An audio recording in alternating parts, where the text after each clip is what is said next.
আসসালামু আলাইকুম। সবাই কেমন আছেন? আশা করছি আপনারা সবাই অনেক বেশি ভালো আছেন। আমি যদিও বেশি একটা ভালো নাই, তারপরও বলবো আল্লাহ যতটুকু রাখছে হাঁটতে পারি, চলতে পারি আলহামদুলিল্লাহ। যাই হোক যেই কথাটা বলছি, কথাটা বলার কারণ হচ্ছে আমি ১ মাস যাবৎ খুবই অসুস্থ। কারণ আমার চোখে এত পরিমাণ ব্যথা হয় এবং এত পরিমাণ জ্বালা যন্ত্রণা, মাথা ব্যথা থাকে হয়তোবা কাউকে বুঝতে দেই না বা কারো কাছে ওইভাবে বলি না, নিজের ভিতরে রাখি। কিন্তু চোখ নিয়ে তো আর হেলা করা ঠিক না। চোখ একটা সেনসিটিভ জায়গা।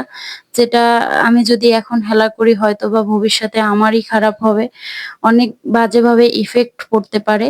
যার কারণে আমি ৩ বার করে ডাক্তারের কাছে যাচ্ছি। ২ বার করে অলরেডি গেছি কিন্তু কোনো ভালো রেজাল্ট পাইনি।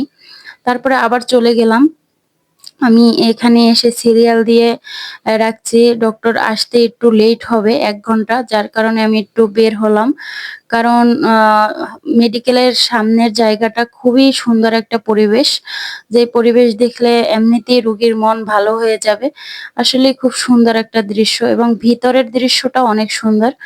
মনে হবে যে আপনি কোনো একটা পার্কের ভিতরে আসছেন। এরকম একটা পরিবেশ, ভিতরে ঝর্ণা তারপরে ফুলের গাছ প্লাস আরো অনেক ড্রয়িং এবং সেলফি মানে এগুলো আমি সচরাচর অন্য কোনো হসপিটালে আমি দেখি নাই। যাই হোক এখানে এসে দেখলাম ভালো লাগলো।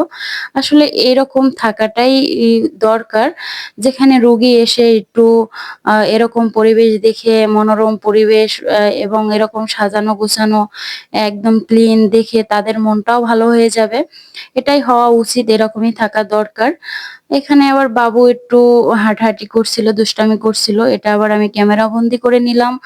কারণ ওকে আমি খুব একটা দেখাই না ক্যামেরায়। কারণ ছোট বাচ্চা বলা যায় না কখন কার সবার মুখ তো আর ভালো না। যার কারণে আমি বেশি একটা দেখাই না। সবাই দোয়া করবেন আমার মেয়ের জন্য। আর এই ভিডিওগুলা দেওয়ার উদ্দেশ্য হলো আমি আসলে অনেক বেশি কষ্ট করি আমরা যারা এই প্ল্যাটফর্মে কাজ করি। হয়তোবা এই কথাটা বললে অনেকে হাস্যকর মনে করবে যে এগুলা বলার মানে কি বা উম সবাই তো কষ্ট করে আপনার কষ্ট কেনই বা করতে হবে? হয়তো অনেককেই বুঝাইতে পারবো না কেন কষ্ট করি। আসলে এখানে যেহেতু কাজ করতে নামছি, ইনশাআল্লাহ সফলতার জন্যই নামছি যে সফলতা নিবো।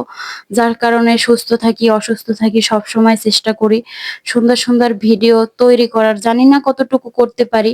হয়তোবা সামনের দিকে আরো পারবো। আমার বন্ধুরা যদি আরো বেশি উৎসাহ দেয় ইনশাআল্লাহ আরো বেশি পারবো। সো এখানে আবার একটু বের হয়ে একটা দৃশ্য সুন্দর পাহাড়ের ক্যাপচার করে নিলাম। যাই হোক অনেক কথাই বলে ফেললাম। সবাই ক্ষমা সুন্দর দৃষ্টিতে দেখবেন। সবাই ভালো থাকবেন, সুস্থ থাকবেন আর পারলে আমার জন্য দোয়া করবেন। আমি যদি কোনো ভুল করে না থাকি অবশ্যই দোয়া করবেন ছোট বোন, বড় বোন হিসাবে।